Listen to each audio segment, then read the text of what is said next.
3 séculos atrás, ninguém poderia prever que essa escultura de barro se tornaria padroeira do Brasil. Em parceria com o History Channel, a TV Aparecida apresenta um documentário inédito. Aparecida, como a gente vai ver, era bem diferente. Branquinha da Silva. Os 300 anos de fé em Nossa Senhora, narrados por Rodrigo Alvarez. Qualquer um no Brasil sabe que ao ver aquela imagem triangular com seu manto azul, está vendo o retrato de um país inteiro. Aparecida do Brasil. Será que a Aparecida ficou menos santa depois de ser quebrada em mais de 200 pedaços? Na TV Aparecida. Então eu acompanho Nossa Senhora e ela é a minha mãezinha. Se é por Maria, a gente supera tudo. Da Bahia. E veio aqui de tão longe por quê? Ver a mãe, meu filho. Por quê? Louvores à mãe. Vim para agradecer pelo milagre de estar viva. Quando aquela imagem miúda e quebrada apareceu no Rio Paraíba do Sul em 1717, o Brasil que a gente conhece hoje não existia. Éramos ainda uma colônia de Portugal, começando a construir a nossa identidade e precisando de tudo, inclusive de uma santa. 3 séculos atrás, ninguém poderia prever que essa escultura de barro com a cabeça teimosamente se separando do corpo se tornaria padroeira do Brasil. Cultivamos aquela imagem como parte da família. Então todo símbolo dentro da religião é uma ponte para nos levar ao inefável, aquilo que não é material. Que essa peça de 36 centímetros acumularia fortuna suficiente para, mesmo com seu cofre esvaziado diversas vezes, construir o maior santuário mariano do mundo. Ela representa o nosso povo brasileiro. Eu vou botar a imagem de Nossa Senhora Aparecida numa mochila assim, especial, e vou caminhar agradecendo, rezando. Então, Nossa Senhora Aparecida é uma história que emociona. E essa imagem, com fama de milagrosa, que atrai todos os anos mais de 12 milhões de fiéis. De Aracaju, sou de Itabira, Minas Gerais. Jaraguá do Sul, Santa Catarina. Santa Cruz, Bolívia. Hoje, seja qual for a crença, ou mesmo na falta dela, qualquer um no Brasil sabe que ao ver aquela imagem triangular com seu manto azul, está vendo o retrato de um país inteiro. Será que contribuiu para esse fenômeno brasileiro o fato dela ter ficado negra? Aparecida, como a gente vai ver, era bem diferente. Branquinha da Silva. Será que ajudou ter sido encontrada na principal rota de comércio do Brasil colônia? Guaratinguetá ficava bem no meio do caminho movimentadíssimo que levava até as minas de ouro. E será que a Aparecida ficou menos santa depois de ser quebrada em mais de 200 pedaços? A gente vai reconstituir o dia em que o extremista destruiu a padroeira do Brasil. Eu sou Rodrigo Alvarez e a história que a gente vai contar agora vai trazer algumas respostas e muitas outras perguntas também.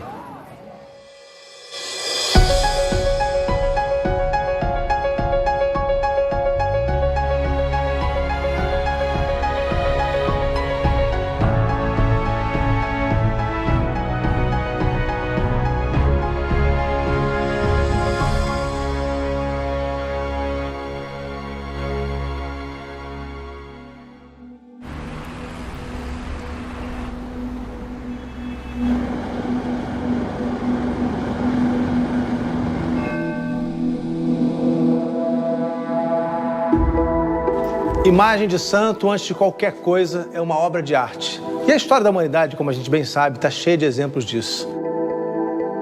E a Igreja Católica não pensa diferente, não.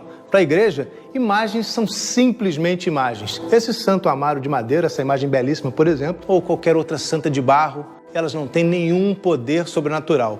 São apenas sinais. Agora, para a fé católica, sinais têm um valor importantíssimo. Olha, você não tem como dissociar a linguagem simbólica do discurso religioso. Então, todo símbolo dentro da religião é uma ponte para nos levar ao inefável, aquilo que não é material. Uma imagem religiosa é um objeto aberto. Significa que eu posso ter com ela uma relação mágica. Esta imagem de Nossa Senhora colocada na porta da minha casa protege a minha casa. Essa é uma relação mágica. Ela é muito simbólica, ela é muito importante. A imagem dá identidade às pessoas. Eu olho para essa imagem, eu não estou vendo nela um instrumento de transformação para a minha vida. Não, estou vendo uma uma teologia, eu estou sendo remetido a algo que não é material, que essa imagem não pode segurar. É muito mais. É como ter uma cruzinha no peito. Isso não me protege, isso não me defende de nada. O que me defende é a minha mentalidade cristã. Se você tivesse em casa a imagem de um santo, ela se quebrasse, o que é que você faria? Guardaria? Jogaria fora? Então, essa é uma questão interessante, porque no livro o Rodrigo Farias até chega a falar na ideia de que imagens quebradas poderiam trazer mau agouro. Uma imagem quebrada é uma violação dessa sacralidade. Então ela é um gesto, é um atentado, principalmente que nós fundimos na imagem o conteúdo e a imagem em si. Imagem quebrada, imagem danificada, com pintura desgastada, ela deveria ser enterrada na igreja. Mas nós sabemos da cultura popular, se você perguntar para qualquer pessoa hoje, onde você joga um santo quebrado, o que você faz? Ou em capelinha de fazenda, ou em água corrente, né? Então jogar uma imagem quebrada para dentro do rio é como devolver essa imagem ao lugar onde ela pertencia simbolicamente. Porque o rio sempre tem a função regeneradora, né? Então a água que lava, a água que conserta. Em 1978, quando um grande atentado atingiu a imagem de Aparecida, o Museu de Arte de São Paulo fez uma perícia técnica no material da santa. Queria descobrir quem a esculpiu, ou pelo menos de onde ela tinha vindo. Então se chegou à conclusão que ela era de terracota, que muito provavelmente ela foi esculpida nas primeiras décadas do século XVII e que ela foi feita de barro paulista. Então isso é um ponto fundamental para se chegar a uma possível definição de quem tenha sido esse escultor. E um dos principais escultores daquela época era o frei português Agostinho da Piedade.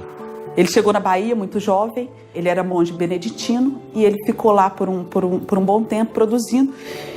Mas só o ponto de ter sido barro paulista, então isso a gente coloca, bom, o frei Agostinho da Piedade nunca esteve em São Paulo. Mas ele teve um aprendiz que produziu muitos santos em São Paulo, que foi o frei Agostinho de Jesus. A história faz muito sentido. Depois de estudar com o mestre Piedade em Salvador, o frei Agostinho de Jesus viveu em diversos mosteiros de São Paulo, onde começou sua produção de santos. Em sua oficina mais conhecida, a Chácara dos Monges Beneditinos em Santana de Parnaíba, esculpiu santas rechonchudas, de pele clara e mãos delicadas, assim como Aparecida. Mas qualquer pesquisa que a gente faça sobre a autoria dessa imagem nos leva a uma única certeza. Não existe certeza. As mãos que esculpiram a padroeira do Brasil continuam desconhecidas. Dom Joaquim Arcoverde, no seu discurso em 1904, na coroação de Nossa Senhora, ele afirma: não sabemos ali quem a jogou na água, no Paraíba. E assim, sem que ninguém jamais tivesse certeza de como ou porquê, aquela imagem pequenininha, quebrada, veio parar bem aqui no fundo do Rio Paraíba do Sul. E exatamente aqui onde a gente está, nessa área que desde aquela época é conhecida como Porto Itaguaçu. Aqui o Rio Paraíba do Sul faz uma curva sinuosa, tem uma água barrenta e intensa e hoje margeia uma importante rota comercial do Brasil, a Rodovia Dutra. Hoje, a rodovia mais movimentada do Brasil, a BR-116, liga os principais eixos econômicos do país. Toda a movimentação de riquezas da região do Vale do Paraíba, em Guaratinguetá, acontece em torno da Dutra. E há 300 anos não era diferente.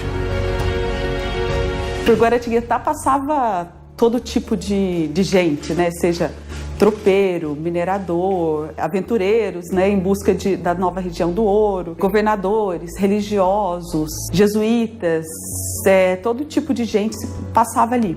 E em outubro de 1717 também passou pela região o governador Pedro Miguel de Almeida, Portugal, o futuro Conde de Assumar. E, obviamente, o Conde de Assumar era esperado com grande ansiedade pelas autoridades locais, que então fizeram um chamamento geral para todos os pescadores, há documentos que mostram isso, para que conseguissem a maior quantidade de pescados possível para poder oferecer à mesa do Conde de Assumar.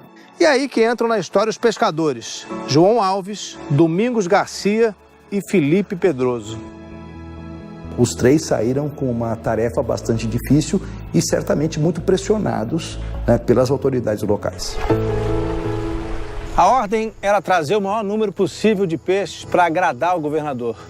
Mas João, Felipe e Domingos trouxeram muito mais do que isso. Foram levando nas canoas as duas partes de uma Nossa Senhora da Conceição, que por ter aparecido na rede de pesca, seria rebatizada pelos brasileiros. A imagem que foi encontrada em 1717 é uma imagem de Nossa Senhora da Conceição, né? E que apareceu no rio. Então, Aparecida era um adjetivo. Nossa Senhora da Conceição, Aparecida, que apareceu no rio. Já desde 1646, Nossa Senhora da Conceição já era padroeira de Portugal e do Reino de Algarves e Brasil. Portanto, já era padroeira do Brasil a esse tempo Nossa Senhora da Conceição.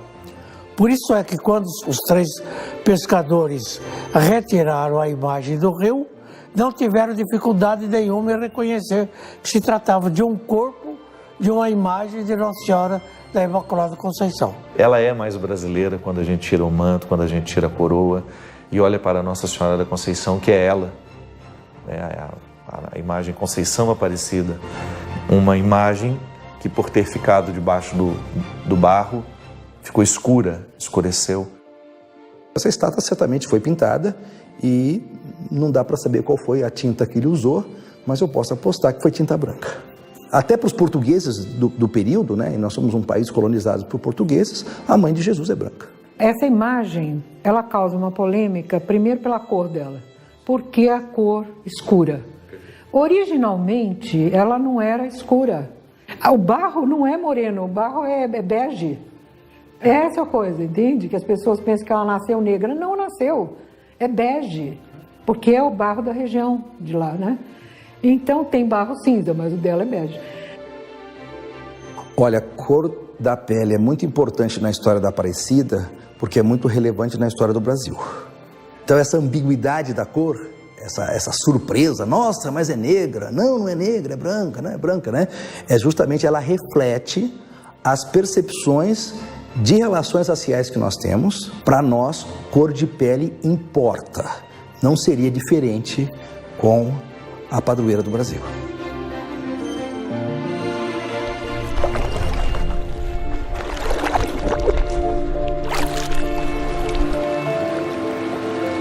Naquele outubro de 1717, de onde menos se esperava, da rede de um pescador,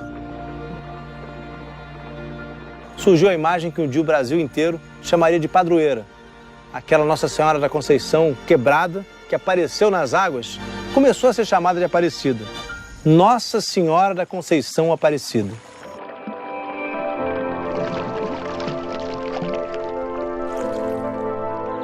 Então, Nossa Senhora Aparecida é uma história que emociona pela forma, mais uma vez, milagrosa, né?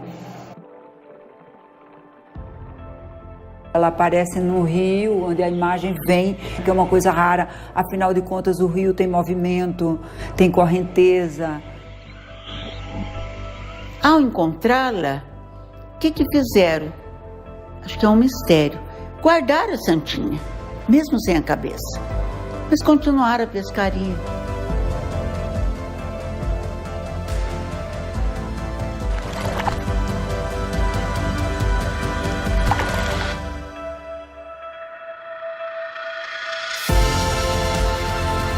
Um nome muito simples, que foi depois reproduzido em tantas outras mulheres. Tantas mulheres hoje se chamam Aparecida por causa de Nossa Senhora. E também pela simplicidade dela, por ter vindo das águas, por ser extraída do meio do barro, quebrada. Eu acho que isso tem um conjunto de simbologias muito significativo para nós como brasileiros. Nós somos essa miscigenação.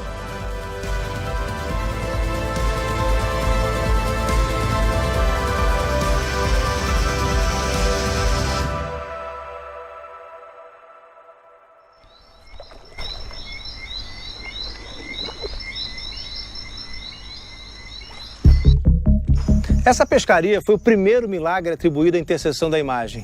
O relato só foi escrito 40 anos depois e conta que depois que os pescadores encontraram a cabeça e o corpo de Aparecida, as redes começaram a se encher de peixes. Aos olhos dos habitantes do interior do Brasil naquela época, uma coisa dessas só poderia ser obra dos céus. O fato de ele ter escrito 40 anos depois não é uma coisa incomum nessa história, se relatar anos depois, porque você vai relatar porque aquilo se passou a ser importante. Então o fato em si é menos importante do que o significado que você vai dar para ela ao longo do tempo. Os primeiros milagres de Aparecida são milagres muito simples. São milagres que a gente chamaria de natureza, quer dizer, velas que acendem e apagam, cavalos que empacam e assim por diante. No seu entendimento, professor, isso de fato acontece? Esses milagres de fato acontecem? Para quem recebe o milagre? Você tem sangue de jornalista, né? Você está disposto a colocar o entrevistado numa saia justa? Não, nunca, em hipótese nenhuma. Porém, para o historiador, importa a realidade que essa crença cria. Vou lhe usar uma metáfora. Seu filho chora à noite com medo do bicho-papão. Não há bicho-papão. Mas a crença no bicho-papão dele gera enurese, ansiedade, taquicardia, insônia. Isso é a realidade. Para nós, historiadores, né, sobretudo historiadores da cultura, nós não somos juízes da história. Né? Nós não estamos na história para dizer o que é certo ou o que é errado, o que é, o que não é milagre.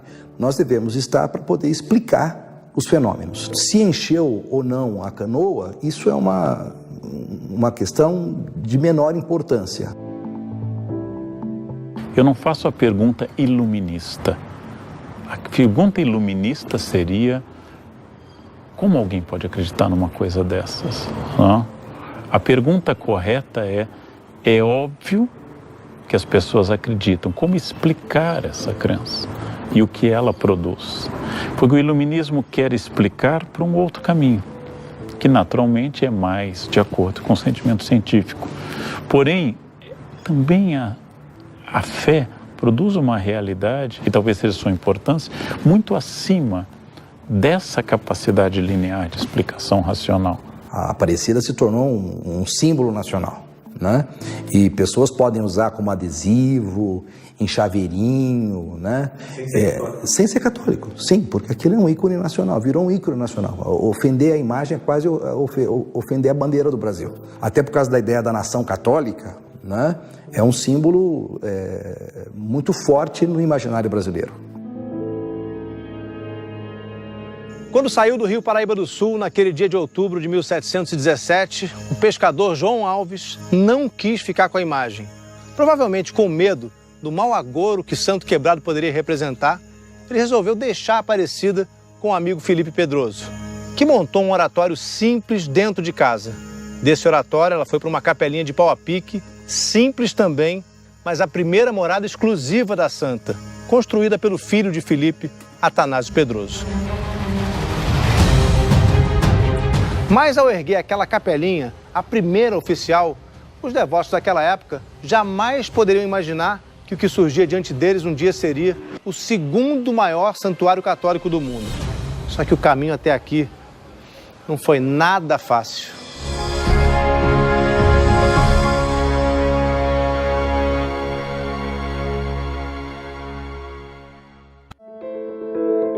Já nos primeiros anos, na capelinha às margens do Rio Paraíba, a Aparecida atraía cada vez mais fiéis.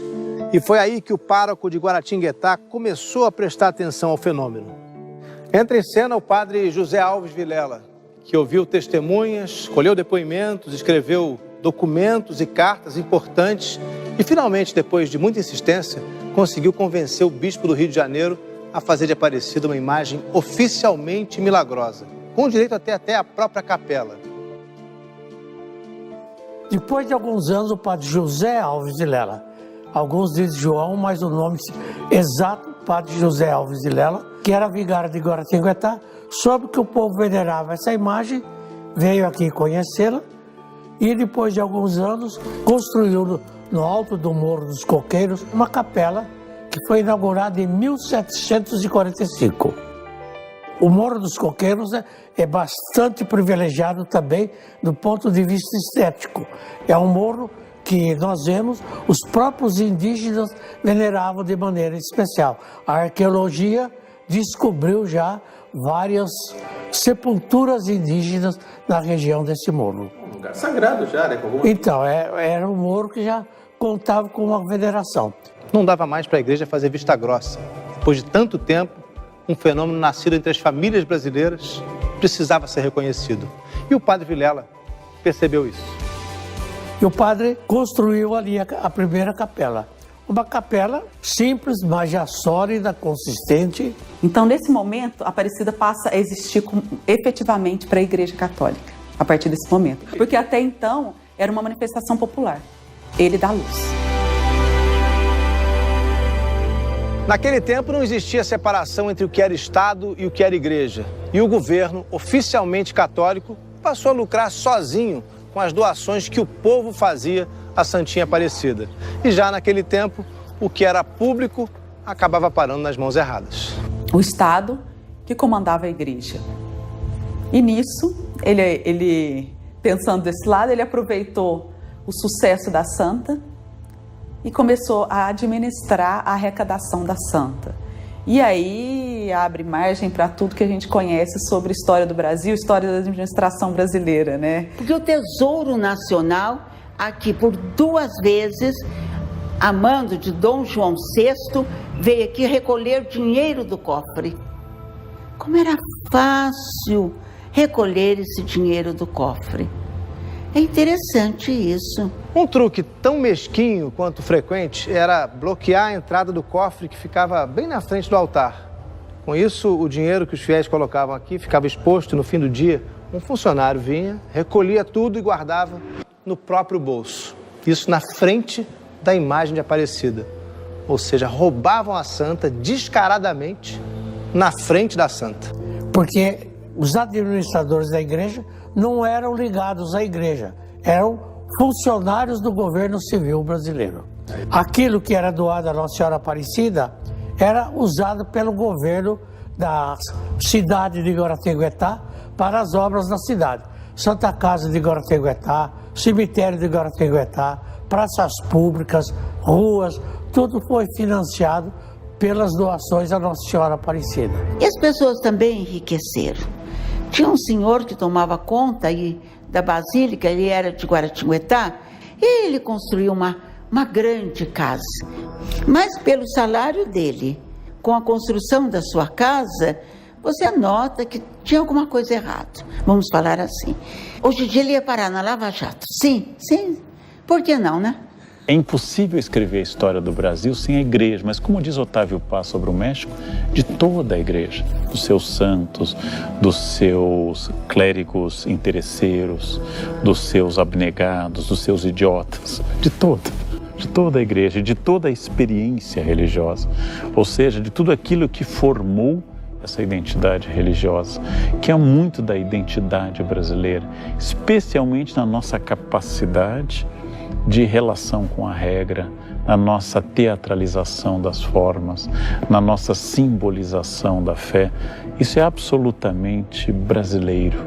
Com seu cofre esvaziado tantas vezes, demorou quase 1 século e meio para Aparecida ganhar uma basílica de verdade. Aquela primeira capela, ela já era pequena demais para o movimento de romeiros que vinham para cá. E assim foi construído aquela igreja que hoje nós chamamos de Matriz Basílica, ou Basílica Velha. E graças a um baiano arretado, o Frei Joaquim do Monte Carmelo, a igreja colocou as finanças em ordem e pôde inaugurar a atual Matriz Basílica de Aparecida, em 24 de julho de 1888. E a figura do Frei Monte Carmelo, né, ele aparece como uma espécie de salvador ou protetor da casa da santa, né? Porque até então ela teve muitas casas, mas uma casa grandiosa ela vai ter só nessa época. Então ele veio para Aparecida, aqui ele conseguiu um contrato para tocar a obra. Foi uma construção demorada, custosa,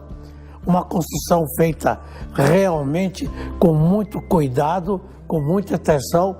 Tanto é que a igreja está ali hoje, mais de 100 anos depois. O Frei Joaquim do Monte Carmelo, no começo, morava até na sacristia, para tomar conta das obras.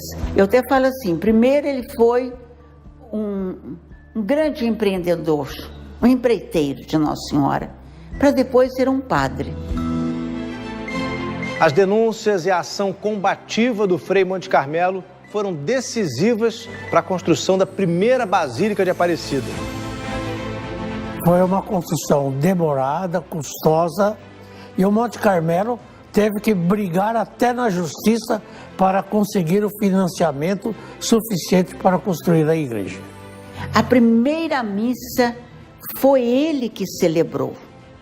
As lágrimas do abraçado se confundiram com as lágrimas dos abraçadores.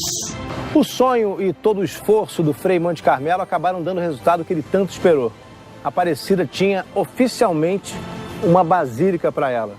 E a Santinha Aparecida, depois de quase um século de abandono, receberia novos guardiões.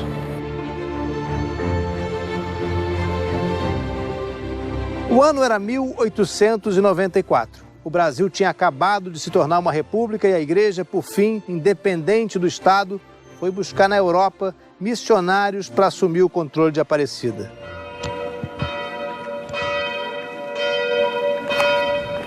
Foi daqui do sul da Alemanha que partiram os homens que fizeram de Aparecida o que ela é hoje. Os padres redentoristas, que até pouco antes tomavam conta aqui do santuário de Altötting, embarcaram numa aventura e atravessaram o oceano para uma terra desconhecida chamada Brasil.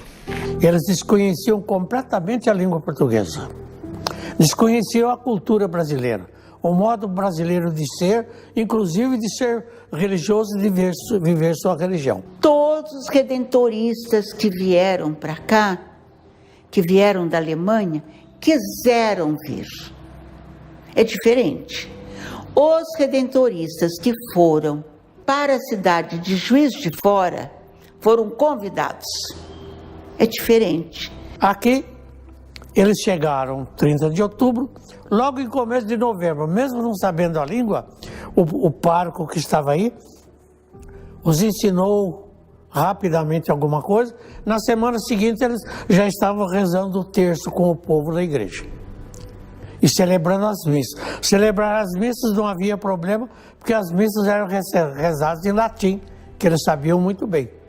Acho que o depoimento mais bonito foi do padre Gebardo Wigmar. Ele já tinha 50 anos quando ele pede ao providencial: eu vou aprender a falar esta língua. Eu já aprendi tantas, eu quero ir nessa missão. Antes de mais nada, são missionários redentoristas. Os redentoristas, juntamente com os bispos, conseguiram da Santa Sé que autorizasse oficialmente a coroação de Nossa Senhora Aparecida como rainha do Brasil. Isso aconteceu em 8 de setembro de 1904. Foi bem curioso. Apenas 15 anos depois de proclamar a República e praticamente expulsar do país a família real, o Brasil passava a ter sua primeira e única rainha. E justamente com a coroa doada pela princesa Isabel. Nossa Senhora Aparecida foi feita rainha do Brasil, representante oficial da fé do povo. Com uma coroa belíssima, doada pela princesa Isabel. Vamos abrir aí um parênteses, né? A princesa não conseguia, ela engravidava e não conseguia chegar ao final da sua maternidade. Após pedir a Nossa Senhora essa maternidade, ela queria um filho para continuar o reinado, e ela teve 3. Então havia necessidade de uma rainha nossa para todo o Brasil. E quiseram Nossa Senhora como rainha. Foi uma festa maravilhosa. Nesse dia, acontecia em Aparecida a maior concentração de brasileiros de toda a história até aquele momento. Estiveram aqui perto de 16, 17 mil pessoas. Para aquele tempo, foi a maior concentração de população do país. Então, a grande missa solene pontifical e que Nossa Senhora Aparecida foi coroada Rainha do Brasil. Mas os padres redentoristas queriam mais. Em 1931, Aparecida se tornou oficialmente representante do povo brasileiro. Nossa Senhora da Conceição Aparecida, padroeira do Brasil. Em 1931, foi solenemente elevada até o Rio de Janeiro e ali, numa concentração de mais de 1 milhão de pessoas. E veja que o cardeal do Rio de Janeiro, D. Sebastião Leme, ele preparou toda a população e, mais do que isso, convidou o novo governo brasileiro que estava se instalando, o governo de Getúlio Vargas, que não foi um homem religioso, ao contrário, foi um homem sem prática de religião. Getúlio Vargas foi um dos principais homens a criar mesmo esses símbolos nacionais, o samba, as leis trabalhistas, vários pontos de criar o que é o brasileiro, o que é o Brasil, em definir uma identidade nacional mesmo, né? E um dos símbolos dessa identidade nacional seria Nossa Senhora Aparecida. Veja um governante não religioso como Vargas, capaz de inaugurar o Cristo Redentor em 12 de outubro de 1931. E o Vargas, vocês sabem que não era um homem religioso, não? Um homem católico que coloca o nome do filho mais velho de Lutero é estranho, né? No mundo católico brasileiro. Lembra um pouco a ideia de Napoleão no seu diálogo com o Papa Pio VII nas Tulherias. O Papa pergunta, mas você pode governar sem Deus? E ele diz, sem Deus eu posso, santidade, mas sem os bispos não. Mas ele próprio, com a sua família, com todos os seus ministros, com o corpo diplomático, com o exército e marinha presentes, esteve presente na declaração oficial de Nossa Senhora Aparecida, padroeira do Brasil, na capital da nação brasileira, Rio de Janeiro.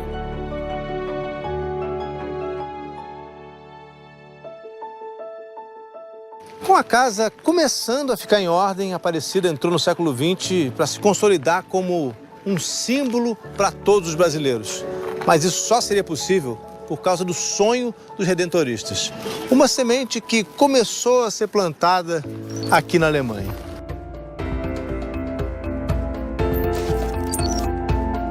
Graças ao esforço dos padres redentoristas, a uma boa ajuda do governo brasileiro e também a obstinação de alguns homens, Aparecida ganharia uma nova casa.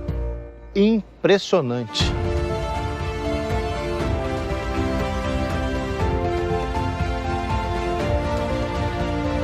O projeto era ambicioso. Uma igreja com 173 metros de comprimento, grande o suficiente para se tornar a segunda maior basílica do mundo, menor apenas do que a de São Pedro no Vaticano.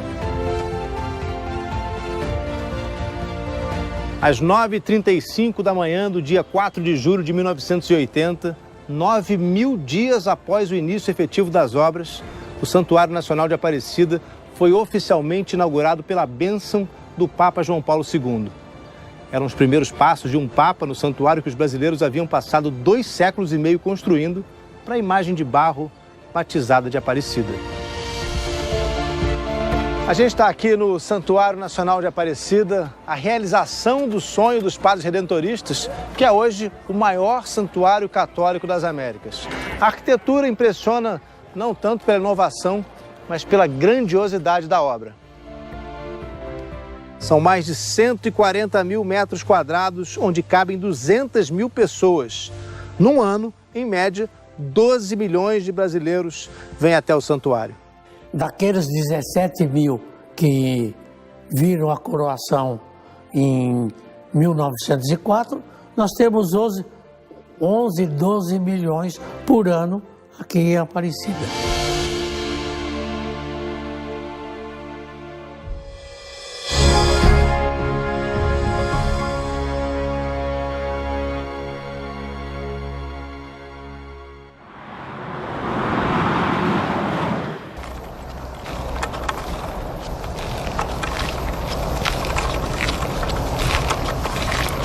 Quando chega o dia 12 de outubro, seja qual for o ano, por ser a data escolhida em 1953 por decreto federal para se comemorar o Dia da Padroeira do Brasil, não é nenhum exagero dizer que o país inteiro se reúne em Aparecida. Ipatinga, Minas Gerais. Sou de Brasília. De Aracaju. Santa Catarina. Aruanã, Goiás. De Manaus. Miracema, estado do Rio. De João Freire, Pernambuco. Santa Cruz, Bolívia.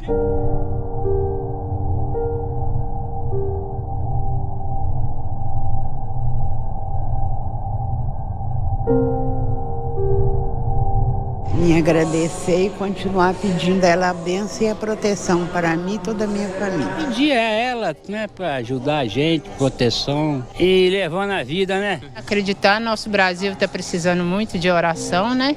É o que a gente pede a Nossa Senhora todos os dias, para proteger a nossa cidade, o nosso Brasil, que está precisando muito de oração. Ela abençoe o nosso país, o nosso governante, né?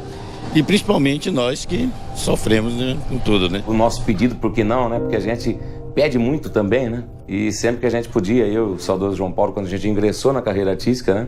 A gente estava sempre passando lá na Basílica, sempre fazendo a nossa oração, a nossa prece. E para mim, a Aparecida é um lugar especial, é um lugar que eu me sinto bem, independentemente de qualquer coisa. É um lugar que me traz uma energia diferente. E se eu não captar essa energia de vez em quando, não recapitular as energias, parece que eu não sou eu, né? Todo ano a gente faz a romaria para vir agradecer a Nossa Senhora, que nós não merecemos tanto, né? Já está fazendo 13 anos que eu venho direto. Venham só, deixe família, deixe todo mundo e venham.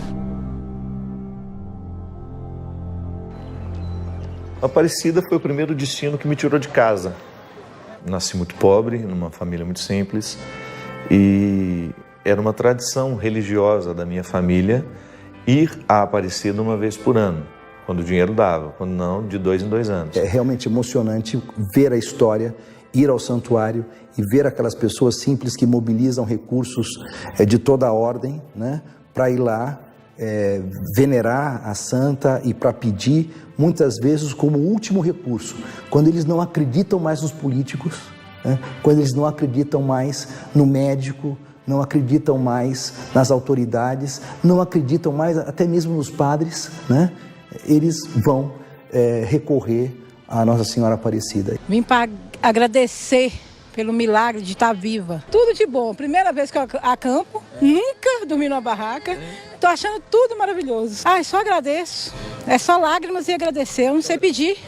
Ué. Eu bato o joelho no chão e só agradecer. Eu não sei pedir nada para ela mais, eu só agradecer. Lá na minha casa, só não tem ela dentro do banheiro. Na casa toda tem a Nossa Senhora Aparecida. Venho 5, 6 vezes por ano. Verdade. Vou. Este ano eu ainda vou voltar ainda. Em dezembro, no final do ano, Natal, estou passando aqui em Aparecida. Tenho 82 anos. Olha, parabéns. E venho sozinho, eu e Deus. Contém pessoas que, movidos por uma fé, estão lá para agradecer ou para pedir. Contém gente que não tinha nada para fazer em casa e decidiu entrar no ônibus. Contém gente que quer namorar. Contém gente que quer namorar, mas vai fazer um pedido. Foi uma promessa que eu fiz à Nossa Senhora para se eu fosse eleito, eu voltava aqui, eu tô aqui. Eu, meu pai e minha mãe, nós é de Santo Antônio do Monte. Vim agradecer. Nós saímos de Salvador ontem, no sábado, 6h30 da manhã. Chegou aqui ontem às 4 horas da tarde, rodando dia e noite. Não tem cansaço. Nós chegamos lá, fomos tomar pinga para depois voltar. Eu vim pagar a promessa e cortar o cabelo. É esse caráter amplo da religião que faz com que ela tenha essa força. A religião é muito forte. E várias outras coisas que ajude nós a acabar a varanda. Terminar a varanda lá da casa? Não tá pronta ainda? Tá quase. E a Nossa Senhora vai ajudar? Vai. São horas de carro, a pé, pedalando, apertados em ônibus desconfortáveis, quase sempre em noites mal dormidas e se alimentando mal. Mas estão todos ali, satisfeitos, sem reclamar de nada. A fé é mais forte que o cansaço, mais forte que tudo. O cansaço são 16 horas de viagem, mas vale a pena. Eu viajei 24 horas para chegar aqui. A gente não vê o cansaço, não. Aqui não sente cansaço. Voy a falar en español. Estamos muy felices de haber venido a conocer un poco más de este pueblo y nos llevamos el mejor concepto de la gente brasilera. Muy buena, muy acogedora. ¡Viva Nossa Senhora Aparecida! Vamos a volver porque es milagrosa, porque es la Virgen Padroeira, no solo de Brasil, sino también de Bolivia. Te amamos, Nuestra Señora Aparecida. Eu compreendo que a peregrinação que nós fazemos de fora, ela é uma peregrinação que nós fazemos sobretudo por dentro, com caminhos interiores, né? Você pega os romeiros que saem das suas cidades, vem andando a pé pela Dutra até chegar em Aparecida. É muito interessante você perceber o caminho interior que cada um também faz. Deus acaba falando com a gente através de pequenos gestos. Mas não é fácil. Se alguém fala, é facinho. Não, não é não. A gente está com dor aqui, a gente vai levando a dor aí até toma remédio e vai até onde dá. Então a gente vai rindo, caminhando e alcançando as graças uma atrás da outra. Quando eu saí da zona rural, porque a gente veio pela zona rural, e eu entrei na Dutra, eu já comecei a chorar. Porque a minha perna direita, ela pouco apoia no chão. Já não dá, mano. Mas só faltam 15 quilômetros. E provavelmente sejam os 15 mais doloridos. Dói muito o pé, muito. Mas é gratificante. Problema, tumor no cérebro, tudo, e tá aqui, ó, viajando comigo aqui ao meu lado. A minha companheira, agora mesmo a gente acabou de rezar um texto, nós dois aqui, chovendo tudo. A gente pediu mãe para parar a chuva, tá aí, ó, o tempo aberto, o tempo maravilhoso. Tem coisa melhor do que isso? Nós somos chique mesmo, nós não precisamos de maquiagem para aparecer na televisão. Tem que aparecer natural. Tá gravando, eu tô com o microfone aqui. Eu não tenho como mensurar quantas estradas uma pessoa andou dentro de si mesma enquanto andava pela Dutra, né? Isso é fantástico. Ah, meu Deus. A minha filha tinha 9 meses e ela também me acompanhou no colo da mãe. Caramba, como eu tenho alegria de ver isso. Nossa Senhora, eu posso falar assim, cara, porque foi uma emoção aí até chegar, até eu conseguir fazer o Santos, que chegar num ponto que um garotinho estava do lado assim. Era muita gente gritando, e um garotinho assim, meio diferenciado, apontava assim para o outro lado. Aí quando eu fiz isso, eu vi a cúpula da imagem, eu olhei para cá, ele sumiu.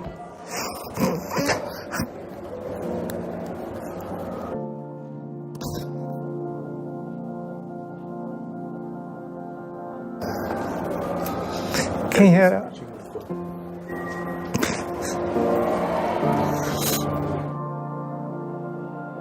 Eu fazia o que as esperanças, as pessoas doavam tudo, aquela...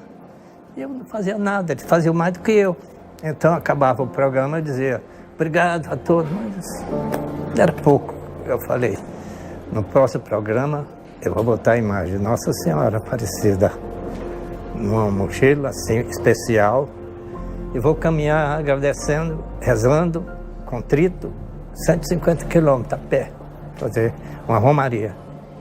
Mas eu cansei mais as mãos do que os pés. Por quê? Era muita gente, aí começou a parar e veio mais segurança, as pessoas invadiram o cordão de segurança e entrou um cara emocionado, o cara estava meio perturbado. Didi, por favor, Didi, eu perdi minha mulher. Aí eu falei, meus pesos, não, perdi aí nessa confusão também. Se não achar também... Olha, são coisas emocionantes, coisas engraçadas e tudo. Durante esse período foi muito grande, foi muito, muito emocionante para mim. Eu sempre tive muita fé, desde o início da minha carreira. Sempre confiei na força de Deus, na força de Nossa Senhora Aparecida. E eu lembro que a gente fez uma promessa para Nossa Senhora de Aparecida, para que o meu CD acontecesse de alguma forma. Eu tinha gravado um CD em Campo Grande, num estúdio de um amigo meu, e a gente fez uma segunda viagem para Aparecida, para o interior de São Paulo, e eu levei o meu CD. Inclusive, se a galera for visitar hoje lá a Basílica de Aparecida, vai ver o meu CD lá no pé de uma imagem, no pé da Santa. Tem um lugar lá que é como se fosse um aquário, um vidro, onde as pessoas fazem as suas promessas e deixam os seus objetos, as roupas, algo valioso para elas. E eu fiz isso, eu deixei o meu CD lá nesse lugar de milagres e rezei para que meu CD acontecesse, que o meu trabalho acontecesse, que um dia todos pudessem me ouvir, e foi isso que aconteceu. Então eu acredito que tudo que você pede com muita fé e com o coração acima de tudo, eu acho que com certeza você vai alcançar. Foi muito mais do que um dia eu sonhei para mim. É a prova de que a fé nos leva para lugares inimagináveis.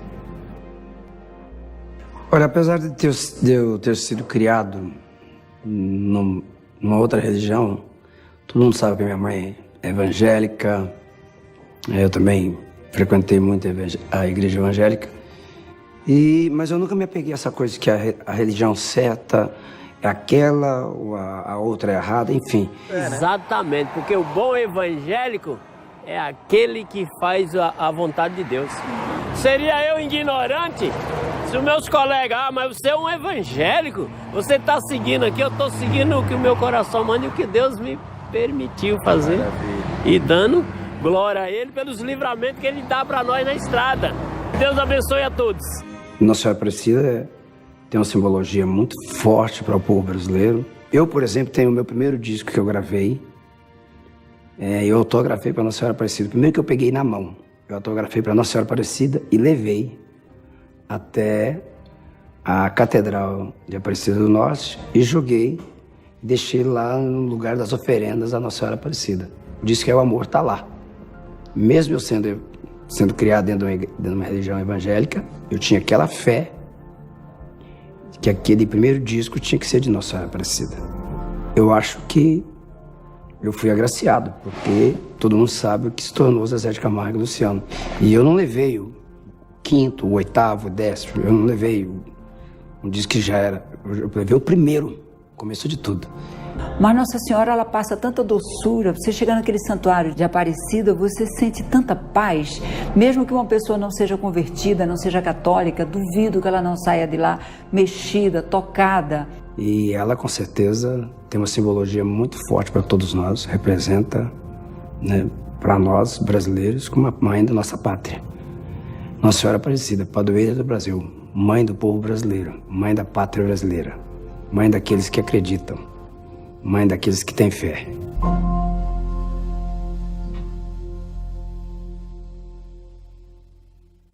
Nossa Senhora, me dê a mão, cuida do meu coração, da minha vida. Aos teus pés vou me curvar, Senhora de Aparecida, a prece de amor que nos une, coisa linda. Salve a rainha toda. A gente está aqui no barracão da Unidos de Vila Maria, escola tradicional do Carnaval de São Paulo, grupo especial que resolveu dedicar um samba enredo inteiro a Nossa Senhora Aparecida. A gente sabe que, historicamente, o Carnaval e a igreja nunca andaram muito próximos. Teve até uma história de um Cristo Redentor que teve que ser coberto para desfilar no Carnaval do Rio. Mas dessa vez, a Santa teve permissão para entrar no samba. Como é que o senhor conseguiu trazer a Santa para o samba? Poxa, nós somos devotos, desde criança a gente já convive com isso, né? Colocamos a nossa condição de respeito, né? De devotos também, de pessoas também que têm a devoção para Nossa Senhora Aparecida. Eu acho que está mais do que na hora, né, da gente ter essa reviravolta também. Eu acho que é super importante isso para o povo brasileiro, inclusive, principalmente no momento que a gente está vivendo de transição, de tantas energias diferentes no ar, né? Eu acho que a gente tem tudo a nosso favor agora. E poder ver essa manifestação popular, né? A maior manifestação popular no Brasil, sendo feita essa homenagem para Nossa Senhora Aparecida, eu acho que isso abre portas para muitas coisas. Agora, no Carnaval desse ano não tem mulher pelada. Não, de jeito nenhum. Não caberia, né, pelo respeito. Algumas pessoas até querem fazer a ligação do profano com o religioso, mas o carnaval já não é mais profano, né? O carnaval é um evento cultural, o maior espetáculo a céu aberto do mundo.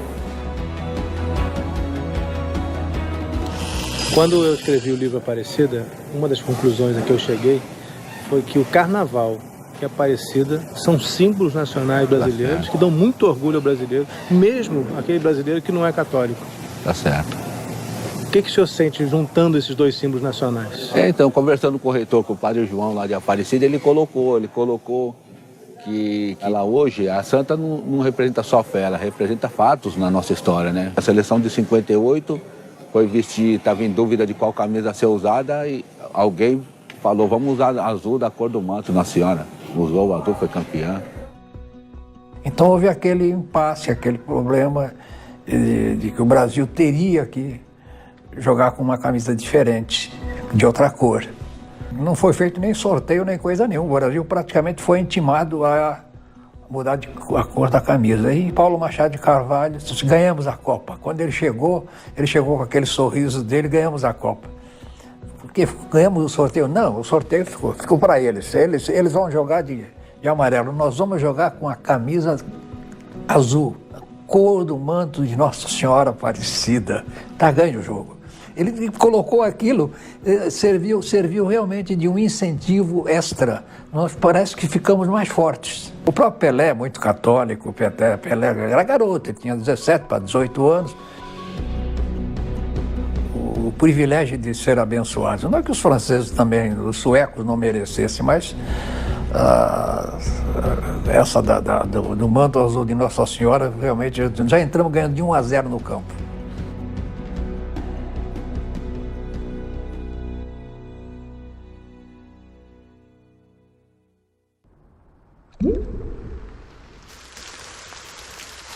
Duas décadas depois dessa conquista, Aparecida sofreria seu golpe mais duro e, de certa forma, irreversível. Terça-feira, 16 de maio de 1978. Pai nosso. O padre Lino rezava mais uma missa com a presença da santa. Entre os fiéis, muitas senhoras devotas, peregrinos, jovens católicos. Sozinho, numa das primeiras filas, havia um extremista, enfurecido com a Igreja Católica. Mas no começo da missa ninguém percebeu nada. Foi de repente que a tragédia aconteceu. 8h10 da noite. Misteriosamente, a luz da Basílica se apaga. O jovem, possuído de fúria, voa para cima da Santinha. Rogério Marcos, 19 anos, captura Nossa Senhora como quem arranca o coração do inimigo.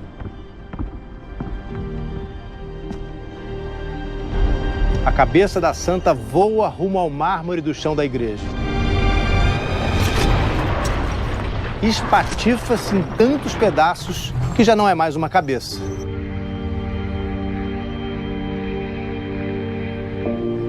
Nunca mais veremos o rosto original de Aparecida.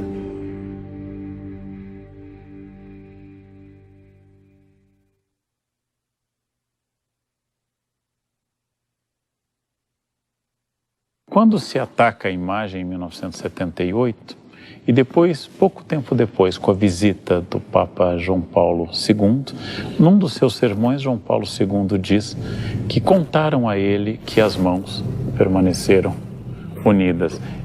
Só as mãozinhas de Nossa Senhora que não quebraram. E essa é uma verdade. No mais, ela ficou em pedaços. Esse é um típico pensamento teológico e poético. O que era essencial? Maria espatifada continua com as mãos unidas e rezando por nós. Seria possível juntar os fragmentos e a poeira para reconstruir Nossa Senhora Aparecida? Não. O rosto teria que ser completamente refeito. Da santa despedaçada, praticamente só lhe restaria a alma. Por mais absurdo que pareça, essa é a realidade. Foi então que a artista plástica Maria Helena Chartuni entrou em cena. 16 de maio de 1978. Eu não sabia, mas essa data ia mudar definitivamente a minha vida. Te prepara que semana que vem os padres estão trazendo a imagem para você restaurar. Eu falei, e está muito quebrada. Ah, não, você vai fazer isso tranquilamente. As pessoas sempre me perguntam, nossa, o que você sentiu, que emoção você sentiu quando você viu Nossa Senhora? Emoção nenhuma, eu senti pânico, porque é a apresentação minha com Nossa Senhora toda quebrada. Muito prazer, eu sou Maria Helena. Rezamos um Pai Nosso, uma Ave Maria, e eles me deixaram lá com ela. E eu fiquei olhando para ela toda quebrada, a minha vida também estava toda meio bagunçada. E eu falei, e agora? Pela primeira vez, depois de muitos anos, eu falei, olha, você me colocou nessa situação, agora você vai me ajudar. Olha que beleza, a reconstituição, né? Na hora que eu vi, foi complicado, porque essas duas partes são mais fáceis, depois o resto que era mais difícil. Ela estava em 200 pedaços, contados. Cabeça, não tinha mais, estava dentro de uma caixinha de acrílico. Isso aqui era a cabeça dela. Isso aqui era a cabeça Isso dela? era a cabeça. Pois é, dessa caixinha, como é que eu ia reconstituir uma cabeça? Porque era tudo como uma casca de ovo. Eu não tinha base. Eu montava as peças com durex, porque eu não podia colar definitivamente. Uma vez colado, não descolava mais. Então eu tinha que fazer perfeito, eu não podia errar, né? Então, essa peça junta com essa, eu juntava com durex. Depois vinha mais outra. Aí quando eu tinha certeza absoluta, eu juntava. A hora que encostou a cabeça no corpo, ela fez cleque. Quer dizer, encaixou direitinho. E seu coração fez também. Aí meu coração fez cleque também. Entendeu? Olha eu. Oi, Maria Helena, prazer. Entendeu? Tá ótima. Ela tá fazendo uma limpeza que é assim, porque essa limpeza, desculpa. Oi, Maria Helena. Essa limpeza que acho que eu tinha que fazer, porque todos os pozinhos que caía dela, eu tinha que usar. E usei dentro dela. Tudo que está aqui, eu não inventei. Isso que eu quero explicar bem claro. Tudo que me veio foi juntado. Você imagine o pessoal vendo a imagem quebrada assim, com esses buracos. Apenas 3 meses depois, em 19 de agosto de 1978, a imagem de Aparecida com a nova cabeça foi exposta para a imprensa num salão nobre do MASP. Quando os jornalistas começaram a mostrar essa coisa toda, eu vi a reação deles, eu ficava muito impressionada.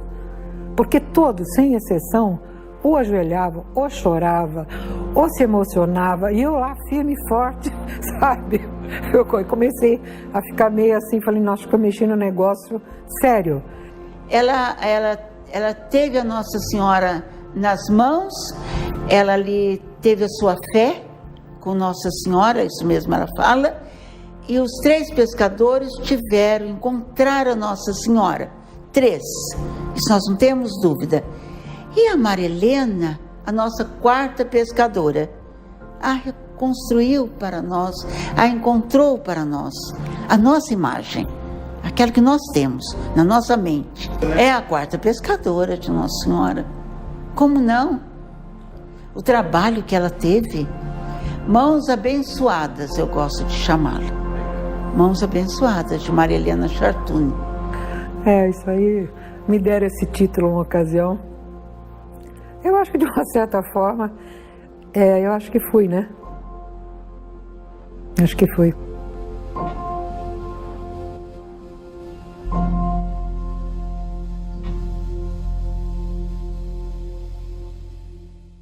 Aparecida, sem dúvida alguma, é um fenômeno popular. Não nasceu de nenhuma imposição da igreja ou de governos. Surgiu da devoção do povo brasileiro que, acreditando no poder dos milagres, deposita nela a esperança de solucionar muitos de seus problemas.